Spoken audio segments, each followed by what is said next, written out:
This is Chicago's Morning Answer with Dan Proft and Amy Jacobson on AM 560. The Answer.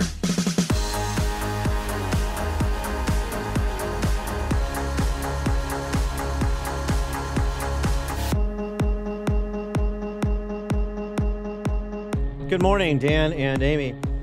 Well, we talk a lot about pre-K through post-secondary education on this show.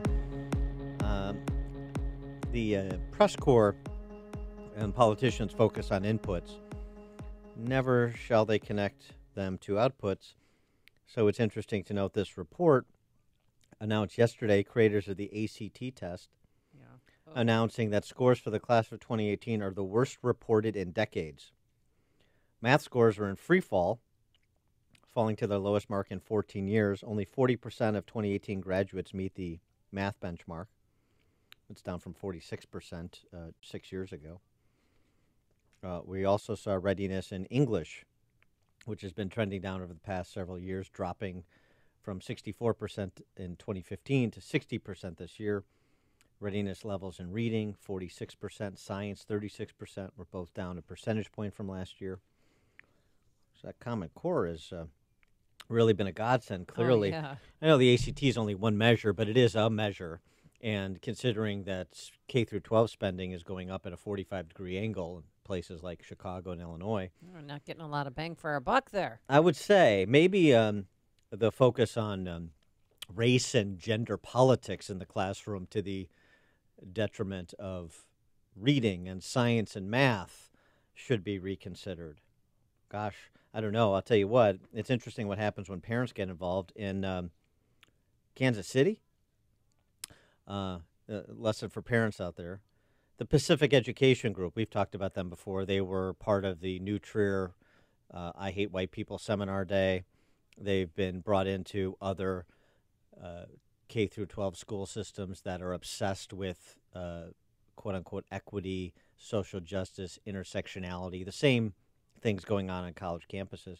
Well, after the school, Lee's Summit School,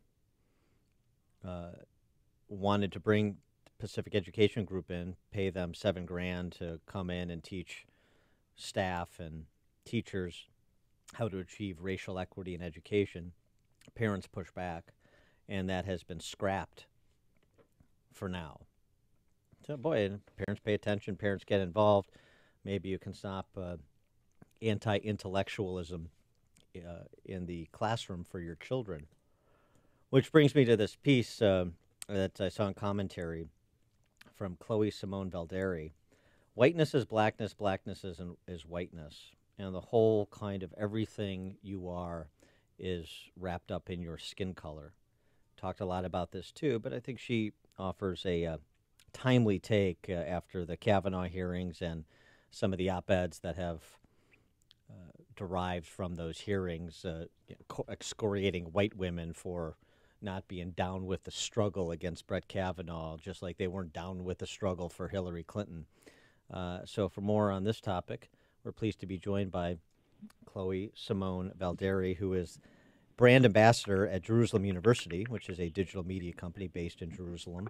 And again, her piece and commentary is Whiteness is Blackness and Blackness is Whiteness. Chloé, thanks for joining us. Appreciate it.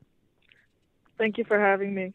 So you repeat, or to repeat something you wrote here, political commentators and social influencers continue to promote a narrative that eerily repeats the macabre process of categorizing people according to color in whatever group they deem appropriate. You're hearkening back to Jim Crow in making that statement in your piece. Can you expound upon that, what the dynamic is that you're addressing? Yeah, so one of the underpinnings of Jim Crow historically was the practice of racially essentializing individuals or communities and essentially deeming human behavior or categorizing human behavior according to race or skin color. And that's what we're seeing again happen, unfortunately, now in 2018 in certain circles of political and cultural discourse. And when it comes to essentializing characteristics, you use the example of the, quote, angry white man specifically. distill that angry white man argument that the left is making and why you think it is specious.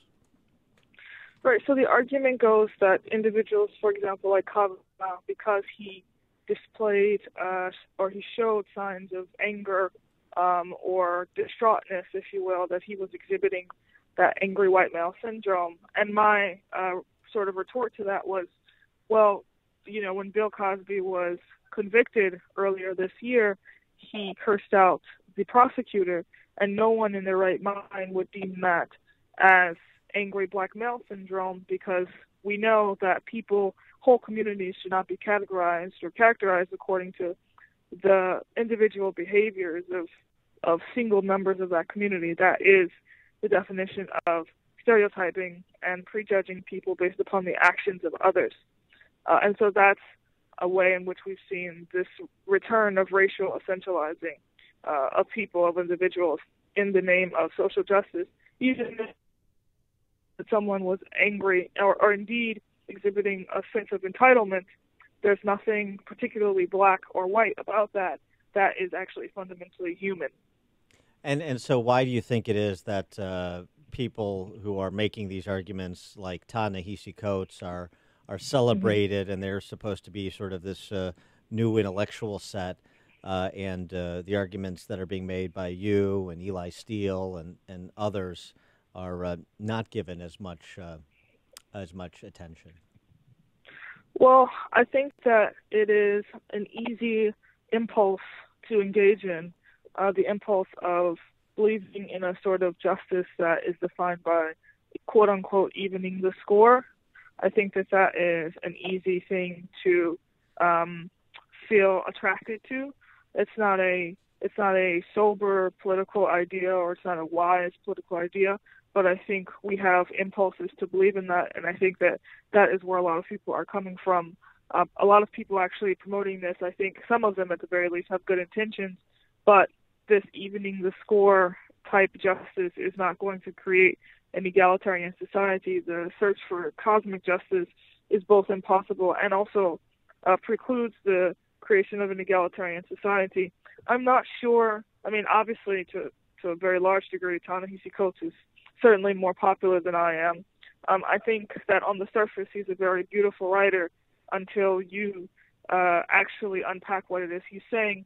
So I think to the extent that he is a beautiful writer, that gives him a lot more of a platform. But I do think that center-left papers are, in fact, contending with these ideas that I put out in commentary, and have been published in other papers as well, talking about these types of issues, including the New York Times and Atlantic Magazine. So I do think, to a certain extent, we are seeing the mainstreaming of these ideas that I and others like me are putting out. Chloé, I wanted to get your opinion and how you felt about President Trump the other day when he was in Texas, described himself as a nationalist. Some are interpreting that as he said he's a white nationalist, which he didn't. He just said he's a nationalist. How does that make you feel? Look, I think that Donald Trump, to a certain extent, is dog whistling to speak to his base. I don't know if he personally is. I don't think he personally is a white nationalist, but I do think that he knows what he's doing when he uses certain words that speak to certain elements of his base. There's this entirely separate question of what is nationalism in its more mild form, and what does nationalism look like in its more excessive form. There's nothing wrong with, I think, promoting nationalism in its more milder forms. Many people around the world are proud of their countries. It's a question of tempering that, and are you talking about nationalism in a sober way, or are you talking about nationalism in an excessive way, as in America to the preclusion and to the exclusion of all other people, or are you talking about American exceptionalism for the purposes of contributing to other people around the world? And I think that question is the central question that people need to keep in mind when hearing the president's rhetoric and when trying to parse and unpack what it is he means when he says these types of words. Yeah, look, I think that distinguishing nationalism from jingoism, from exceptionalism, is a difficult conversation to have at a rally of 100,000 people. I also think it's a difficult conversation for the D.C. press corps to assimilate, because they don't know the differences either. They're That is a crew that is full of people who are not exactly deep thinkers or intellectual giants either. So, so our political discourse sort of uses cheap handles. Our politicians sometimes use cheap handles in their discourse, and I think that was probably more the case with Trump than anything else. I would just add one more thing. I would say, be that as it may, that it is difficult to communicate intellectual ideas to a large crowd. I think that the president, being the president of the United States, has a responsibility to cultivate an educated populace. And this may not be on his agenda, but I do think that at the very least, the spirit of the presidency and the office of the presidency should communicate that. Yeah, that's a fair point. I agree with that. Let me ask you one more thing about your piece, because I think one of the arguments you made was really interesting. If whiteness is a thing, the way that Coates and others are promoting it, then blackness is a thing too. And so these intersectionality advocates end up being very restrictive with respect to what it means to be white, but also this, put minorities on notice. They're also going to be very restrictive with respect to what it means to be black or Asian or some other race or ethnicity. Yes, it contributes to the idea that stereotyping should be in vogue, should be a popular thing to do.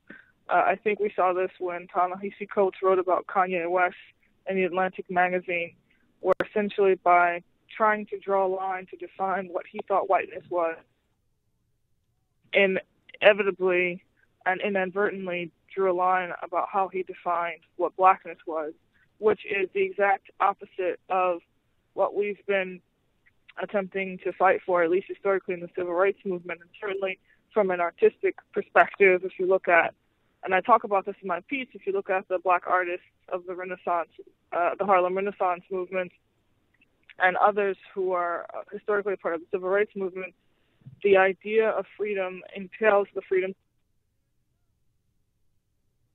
or the freedom to engage in good behavior, the freedom to be engaged in bad behavior. This is the freedom of human choice, and the idea that certain human choices can be reduced to skin color is precisely the thing that we have been fighting for fighting against since the days of Jim Crow. Yeah, and your piece, it should note, speaking of black intellectuals, starts off with one of my favorite quotes from James Baldwin. So, to your point, she is Chloé Simone Valdary, brand ambassador at Jerusalem U, a digital media company based in Jerusalem. The piece and commentarymagazine.com. Whiteness is blackness, blackness is whiteness. Chloé, thanks so much for joining us. Appreciate it. Thank you so much. And she joined us on our turnkey.pro answer line.